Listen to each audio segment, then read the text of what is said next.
जय हिंद दोस्तों। आज हम आप लोग को क्लास 11th का सेट थ्योरी यानी समुच्चय सिद्धांत के बारे में बता रहे हैं। तो चलिए शुरू करते हैं आज का क्लास। सबसे पहले देखिए इधर समुच्चय किसे कहते हैं, तो सुपरिभाषित वस्तुओं के संग्रह को समुच्चय कहते हैं। सुपरिभाषित वस्तुओं के संग्रह को समुच्चय कहते हैं। तो आप सबसे पहले ये सोच रहे हैं कि सुपरिभाषित क्या होता है। अगर सुपरिभाषित को अगर आप समझिएगा तो इसे कहा जाता है वेल डिफाइन। इंग्लिश में क्या कहते हैं, वेल डिफाइन। तो वेल डिफाइन अर्थात सुपरिभाषित वस्तुओं के संग्रह को हम क्या कहेंगे, सेट कहेंगे। तो आपको जब भी परिभाषा पूछा जाए तो आप इस तरह से बताइए कि सुपरिभाषित वस्तुओं के संग्रह को हम समुच्चय कहते हैं। तो चलिए आपको समझाते हैं। सबसे पहले सुपरिभाषित वस्तु क्या होती है। अगर आपको समझने के लिए हम सबसे पहले एक एग्जाम्पल लेते हैं। जैसे हम आपको एग्जाम्पल बताते हैं, बताइए एग्जाम्पल लिखते हैं कि अंग्रेजी वर्णमाला के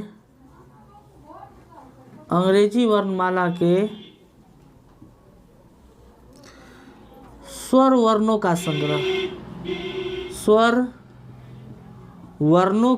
संग्रह। अब देखिए इधर स्वर वर्णों का संग्रह। अगर आपको अंग्रेजी वर्णमाला के स्वर वर्ण अगर पूछा जाए उसका संग्रह देखिए, इसको अगर सेट में लिखा जाता है समुच्चय के रूप में, तो ऐसे कोई सेट का समुच्चय के रूप में लिखा जाएगा तो कोई एक सेट का नाम ले लीजिए। मान लीजिए हम ए सेट ले लेते हैं, आप कोई भी ले सकते हैं, इसमें कोई डाउट नहीं है। आपको जो इच्छा है वो लीजिए। बताइए ए बराबर तो सुपरिभाषित वस्तुओं का संग्रह। बताइए अगर अंग्रेजी वर्णमाला के स्वर वर्णों का संग्रह आपसे पूछ रहा है, बताइए अंग्रेजी वर्णमाला में कौन कौन स्वर वर्ण होंगे, तो ए, ई, आई, ओ, यू, इसी तरह होंगे कि नहीं।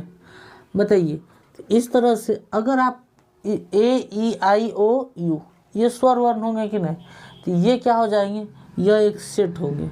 तो सेट को जब लिखते हैं तो कॉमा लगाकर छोटी ब्रैकेट के अंदर लिखते हैं। आप कहिएगा कि ये सेट कैसे हो गए, तो समझिए अब सुपरिभाषित वस्तुओं के संग्रह को हम समुच्चय कहते हैं। यहाँ पर अंग्रेजी वर्णमाला के स्वर वर्णों का संग्रह अगर आपको कर रहे हैं, बताइए अगर दुनिया में आप किसी से भी पूछिए कि अंग्रेजी वर्णमाला में स्वर वर्ण कौन कौन होंगे, क्या बताइए, वो आपको हमेशा यही 5 उत्तर बताएंगे कि ए, ई, आई, ओ, यू, यही आपको बोलेंगे कि नहीं। आप किसी अंश से पूछ लीजिए या दुनिया में आप किसी से भी पूछने जाइए, आपका देखिए 1 से पूछिए, 2 से पूछिए, 3 से पूछिए, हमेशा आपका आंसर समान आएगा। अब ऐसा कोई होगा जो बुरबा कर तू कुछ बोल देगा MNOPQRSTU, तो ऐसा नहीं होगा, समझ गए। तो आपको किसी से भी आंसर पूछेगा तो वो आपका आंसर सेम आएगा। जब सेम आंसर नहीं, जब सबका आंसर सेम आ रहा है, एक समान आ रहा है, तो आप बुझिएगा कि यह कैसा है, सुपरिभाषित। मतलब इसका एक डिफिनीशन है। डिफिनीशन का मतलब जिससे भी पूछेंगे वो आपको स्वर वर्ण के बारे में यही सब बताएंगे। तो इस तरह से क्या हो जाएगा, ये सुपरिभाषित हुए कि नहीं। तो आप इसे आप क्या कह सकते हैं, सेट कह सकते हैं कि नहीं। तो इसे हम क्या कह सकते हैं, यह एक सेट है। क्या कहिए, इसे एक सेट्स कह सकते हैं, सेट कह सकते हैं कि नहीं। यह कैसा है बताइए, एक सुपरिभाषित है। चलिए अगला हम आपको और बताते हैं। आपको अगर लिखते हैं, बताइए क्या कहते हैं,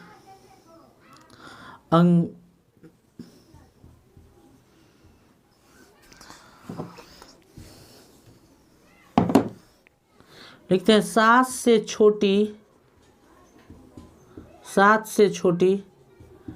प्राकृत संख्याओं का 7 से छोटी प्राकृत संख्याओं का संग्रह। चलिए हम इसको यहाँ पर लिख देते हैं, 7 से छोटी प्राकृत संख्याओं का संग्रह। क्या कहेंगे, 7 से छोटी प्राकृत संख्याओं का संग्रह। बताइए तो 7 से छोटी अगर प्राकृत संख्याओं का संग्रह कहेंगे तो आपका आंसर क्या आएगा, 1, 2, 3, 4, 5, 6। 7 से छोटा करें तो मतलब 6 तक जाएगा कि नहीं। और 6 आएगा तो बताइए इसको छोटी ब्रैकेट के अंदर लिख सकते हैं। तो आप कभी भी सेट को लिखिएगा तो कोई भी अपना लेटर ले सकते हैं, आपकी इच्छा पर है। और लेना है तो बताइए कैपिटल लेटर लिखिएगा, स्मॉल लेटर नहीं लेंगे। तो बताइए इस तरह से लिखा जाएगा कि नहीं। और इस क्वेश्चन का आंसर आप किसी से भी पूछेगा तो 7 से छोटा आपको क्या बताएगा, 1 2 3 4 5 6 7 यही बताएगा कि कोई और दूसरा बताएगा, बस आपको यही बताएगा। इसीलिए यह एक क्या है, सुपरिभाषित है कि नहीं, सुपरिभाषित अर्थात वेल डिफाइन है कि नहीं। तो वेल डिफाइन जब तक नहीं होगा तब तक यह समुच्च नहीं होगा। हम आपको बराबर वेल डिफाइन अर्थात सुपरिभाषित शब्द के बारे में बता रहे हैं। जब तक आप वेल डिफाइन नहीं होगा तब तक आप उसे समुच्च नहीं कर सकते, सेट नहीं कर सकते। इसीलिए बताइए आप अगर इसका अगर किसी से पूछेगा, वर्ल्ड में आप किसी से पूछ दीजिए 7 से छोटी प्राकृतिक संख्या अर्थात नेचुरल नंबर, तो आपको क्या कहेगा, 1 2 3 4 5 6 ही कहेंगे। तो बताइए अगर किसी अन्य से पूछते चलिए और उसका आंसर चेंज ना हो तो वह क्या हो जाएगा, सुपरिभाषित हो जाएंगे कि नहीं। अगर आप एक समान रूप से समझिए, सबको किसी से भी पूछिए जाकर और सबका आंसर समान आ जाए, इसका मतलब क्या हो जाएंगे, यह सुपरिभाषित होंगे, सबके लिए एक ही आंसर होगा। इस तरह से आप क्या बताइए, आप इसको सेट कहेंगे कि नहीं। तो ये भी क्या है, एक सेट है, क्या हो जाएंगे, सेट हो जाएंगे। चलिए अगला हम आपको और बताते हैं। आप लोग अब धीरे धीरे देखिए, आप लोग आराम से देखेंगे, एक एक उदाहरण को देखते चलेंगे तो आपको आराम से समझ में आ जाएंगे कि सेट होता कौन चीज़ है। अगला देखिए उदाहरण हम तीसरा बताते हैं, सम प्राकृत संख्याओं का संग्रह, सम प्राकृत संख्याओं का संग्रह। अब बताइए सम प्राकृत संख्याओं का संग्रह, अब अगर इसको अगर लिखेगा तो कैसे लिखेगा, कह सकते हैं कि नहीं, 2 4 6 8 10 12 डॉट डॉट करके आप दे दीजिए ना। और इसको क्या कर सकते हैं, मझली ब्रैकेट के अंदर रख दीजिए। इसको आप कुछ भी मान लीजिए, सेट में आप जब भी मानेंगे तो कैपिटल लेटर से सेट के नाम को आप लिखेंगे। ये बताइए क्या, बताइए किसी से आप पूछिए सम प्राकृत संख्या, जखनी सम प्राकृत संख्या पूछेगा तो वह सबके लिए आपको यही बोलेगा कि 2 4 6 8। आप किसी से भी पूछ लीजिए, 1 से पूछिए, 2 से पूछिए या किसी अन्य से, वर्ल्ड में आप किसी से भी पूछ लीजिए, बताइए वर्ल्ड में भी सबका आंसर यही आएगा कि नहीं, 2 4 6 8 10। तो ये क्या हो जाएंगे, वेल डिफाइन हो जाएंगे, अर्थात ये सुपरिभाषित हैं और सभी के लिए आंसर क्या हो जाते हैं, समान हो जाते हैं। इसीलिए इसे आप क्या कर सकते हैं, सुपरिभाषित है। तो क्या इसको हम क्या कर सकते हैं, ये भी आपका क्या हो जाएगा, सेट हो जाएगा, सेट हो जाएंगे कि नहीं। ये आप लोग 3 उदाहरण से समझते होंगे कि सुपरिभाषित वस्तुओं के संग्रह को हम क्या कहते हैं, सेट कहते हैं। तो सेट आराम से समझ गए। चलिए आपको लिए एक और उदाहरण लेते हैं, आपको आप फिर से समझाते हैं। जैसे देखिए इधर लिखते हैं कि 11 से छोटी अभाज्य संख्याओं का संग्रह, अभाज्य संख्याओं का संग्रह। बताइए 11 से छोटी अभाज्य संख्याओं का संग्रह, बताइए 11 से छोटी। आप सबसे पहले आप जानते हैं अभाज्य संख्या मतलब प्राइम नंबर ना, collection of prime number less than 11 ना, यानी वैसा प्राइम नंबर आप देखिए जो 11 से क्या हो, छोटी हो। प्राइम नंबर या अभाज्य संख्या आप जानते हैं कि वैसी संख्या जो एक और स्वयं से विभाजित, मतलब या तो उसमें 21 भाग लगेगा या खुद से विभाजित होगा, उसी को हम क्या कहते हैं, प्राइम नंबर कहते हैं, अर्थात अभाज्य संख्या कहते हैं। तो चलिए हम इसको लिखते हैं। अगर इसको लिखिएगा 11 से छोट होना चाहिए तो पहला क्या हो जाएगा, पहला हो जाएगा 2, 1 नहीं होंगे, एक प्राइम नंबर है ही नहीं, 2 हो जाएंगे कि नहीं, 2 के बाद देखिए इधर 3 हो जाएंगे कि नहीं, 2 में भी 1 और 2 से ही भाग लगेंगे, 3 में भी देखिए 1 और केवल 3 से भाग लगेंगे। उसके बाद बताइए 4 होंगे, 4 नहीं होंगे क्योंकि 4 में 1 से भाग लग जाएगा, 2 से लग जाएंगे और 4 से तो लगभग करेंगे, 4 नहीं हो जाएंगे। अब क्या हो जाएंगे 5 के बाद 6 भी नहीं हो जाएंगे, अब क्या हो जाएंगे 7 के बाद 8 भी नहीं होंगे, 9 भी नहीं होंगे क्योंकि 9 में भी देखते हैं 1 से, 3 से और 9 से। उसके बाद बताइए 10 तो होंगे ही नहीं। अब क्या हो जाएंगे, इस 11 तो होगा ही नहीं। अब बताइए, इसको हम मान लेते हैं बी। क्या बताइए, यह अगर आप किसी से भी पूछिए 7 से 11 से छोटी अभाज्य संख्या तो कौन कौन होगा, अब सबके लिए आपका यही आंसर आएगा। तो इसीलिए ये क्या हो जाएंगे, वेल डिफाइंड अर्थात सुपरिभाषित हो जाएंगे। तो इस तरह से वेल डिफाइंड या सुपरिभाषित होंगे कि नहीं।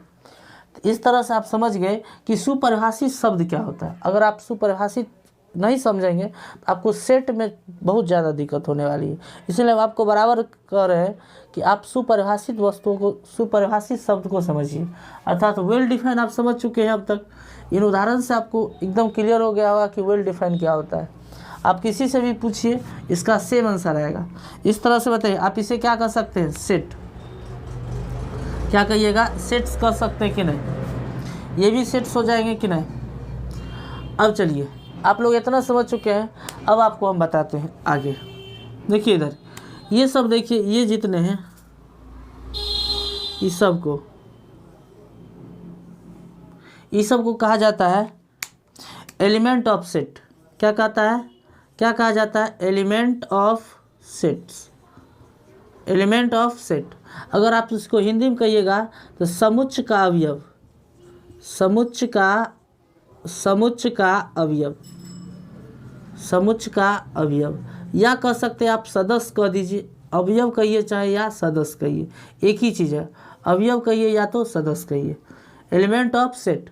बताइए, अगर आपसे ये पूछ दे कि बताइए ई जो है इस सेट ए का अवयव है कि नहीं, एलिमेंट है कि नहीं, आप कहिएगा हाँ है। अगर आपसे पूछ दिया जाए यू सेट ए का अवयव है कि नहीं, तो ये है। अगर बताइए, आपसे अगर पूछ देते एम, बताइए एम सेट ए का अवयव है कि नहीं, तो बताइए एम इसमें आता है, कहीं कहीं नहीं आ रहा है, इसका मतलब इसका अवयव नहीं होगा। ठीक इसी तरह भी बताइए, इसमें भी तो ठीक इसी तरह होगा कि नहीं। ये सब इसका क्या कहलाएगा, बताइए एलिमेंट कहलाएगा कि नहीं। इस सेट का क्या कहेगा, एलिमेंट। आप इसको कह सकते हैं element of set, element of set अर्थात समुच्चय का अवयव। यहाँ पर भी देखिए, ये भी सब क्या कहलाएंगे, एलिमेंट ऑफ सेट कहलाएंगे कि नहीं। ये सब बताइए element of set, element of set, ये भी हो जाएंगे। यहाँ पर भी देखिए, ये भी इसमें बताइए, ये भी बी जो है ये सब इसका अवयव है कि नहीं, ये भी जो कहलाएंगे समुच्चय का अवयव, समुच्चय का अवयव।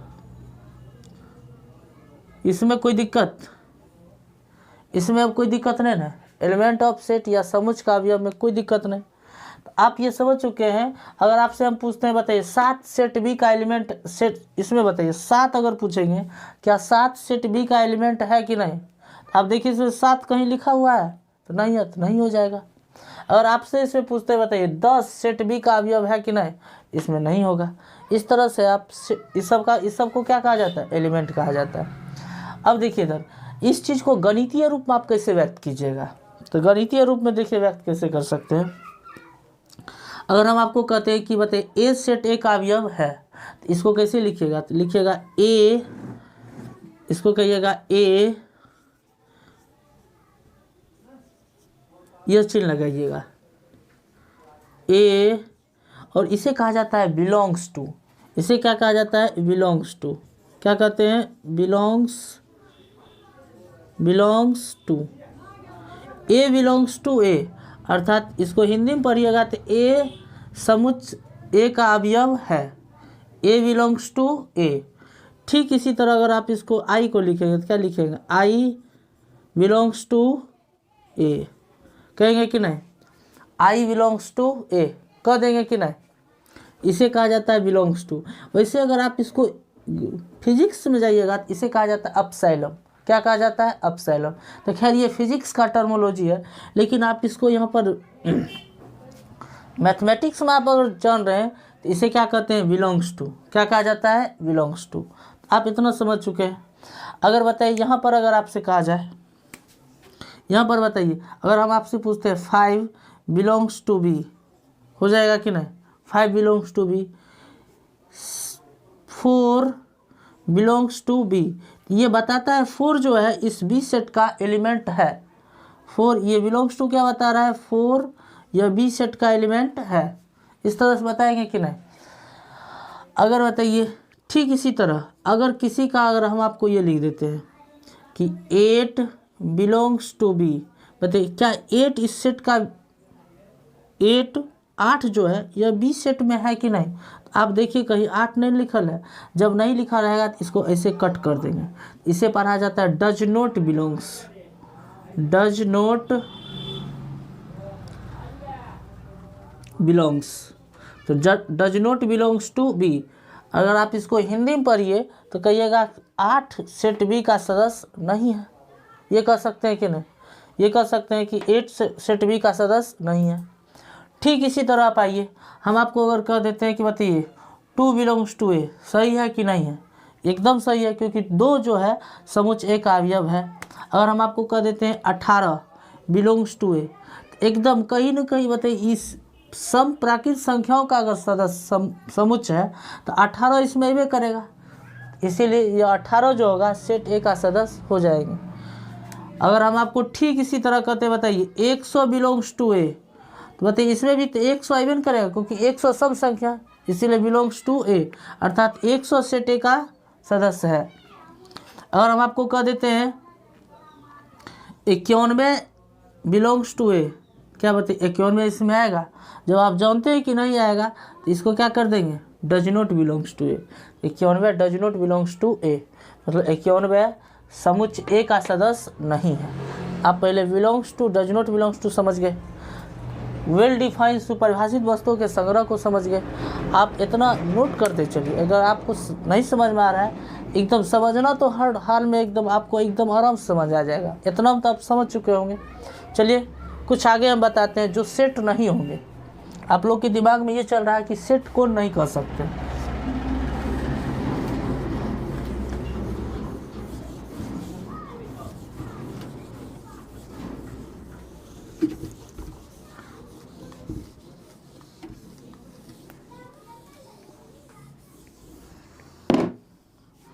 देखिए अब बताइए, हम आपको एग्जाम्पल देते हैं।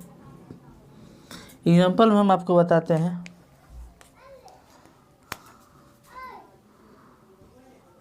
भारतीय पसंदीदा क्रिकेटर का संग्रह। बताइए भारतीय पसंदीदा क्रिकेटर का संग्रह। अब बताइए भारतीय पसंदीदा क्रिकेटर का संग्रह, अब बताइए सबके लिए अलग अलग आएगा कि नहीं। अब हम आप किसी से पूछे कि आपको सबसे बढ़िया फेवरेट खिलाड़ी कौन है, तो कोई कहेगा आपको रोहित शर्मा। किसी से आप पूछे तो कोई कहेगा विराट कोहली, कोई कह देगा MS धोनी, कह देंगे कि नहीं। बताइए सबका अलग अलग आंसर आ रहा है कि नहीं। तो इसका मतलब ये वेल डिफाइन हुआ नहीं हुआ। आप जितना से पूछेगा कोई कह देगा KL राहुल, कोई कह देगा ऋषभ पंत। हर एक का अपना अपना अलग अपना फेवरेट, वो अपने ढंग से बोलेगा। ये नहीं कि ये डिफाइन चीज़ नहीं, अपने अपने हिसाब से क्या करेगा, फेवरेट बताएगा। तो क्या बताइए ये वेल डिफाइन तो नहीं हुआ, सुपरिभाषित नहीं हुआ। तो क्या बताइए इसे हम सेट कहेंगे, तो इसे सेट नहीं कहेंगे। दूसरा आप समझिए, इसी तरह हम आपको दूसरा बताते हैं पसंदीदा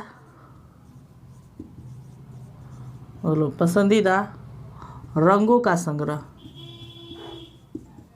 अगर आप किसी से फेवरेट कलर की बात करें, फेवरेट कलर अगर आप कहिएगा तो फेवरेट कलर सब आदमी से, अगर किसी से कहिएगा तो किसी को वाइट पसंद है, कोई कहेगा हमको पिंक पसंद है, कोई कह देगा ग्रीन, कोई कहेगा वाइट। सबका अलग अलग आंसर आ रहा है कि नहीं। तो क्या बताइए आपको यह किसी भी दृष्टिकोण से वेल डिफाइन बुझाता है, सुपरिभाषित नहीं बुझाता है। क्योंकि आप जितने व्यक्ति से पूछेंगे उस सब का आंसर अलग अलग आते जाएगा।